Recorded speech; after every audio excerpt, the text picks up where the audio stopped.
मेरे बच्चों अस्सलाम वालेकुम।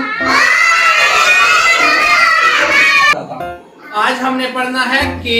क्या पढ़ना है? के फॉर काइट।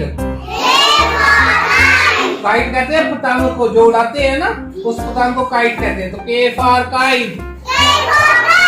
दूसरा होता है के फॉर किंग। किंग कहते हैं बादशाह को।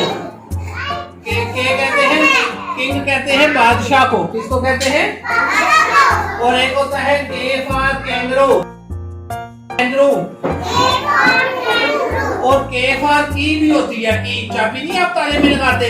के फॉर की। जो गाड़ी की भी चाबी होती है तो उसे के फॉर की कहते हैं। क्या कहते हैं? के फॉर। चले दोबारा से पढ़ते हैं। के फॉर कैंगरू, के फॉर किंग, के फॉर की, और के फॉर काइट। दूसरा लफ्ज जो आज हमने पढ़ना है वो है L. L for line. L for line कहते हैं शेर को। लाइन किसे कहते हैं? और एल फॉर लाइन होता है, और एल फॉर लैंप भी होता है। ये देखो, ये लाइट जो लगी हुई है ना, इसको लैंप भी कहते हैं। L for lamp, L for line,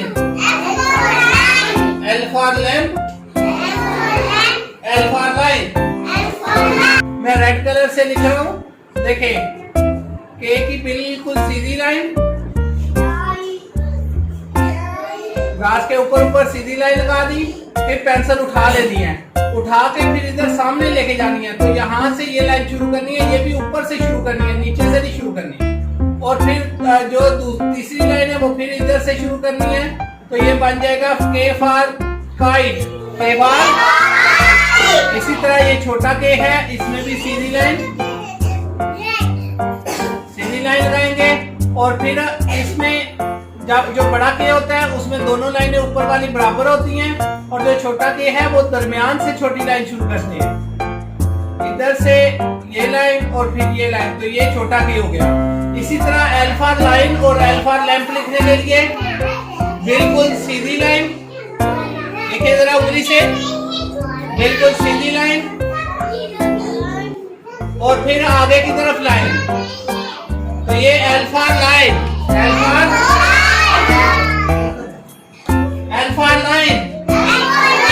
और छोटा एल लिखने के लिए बिल्कुल ऊपर से सीधी लाइन बनाए, शाबाश, उंगली से बनाए सारे बच्चे, और नीचे से गोलाई बना देनी है। तो ये एल फॉर लाइन, ये छोटा एल बन गया। L for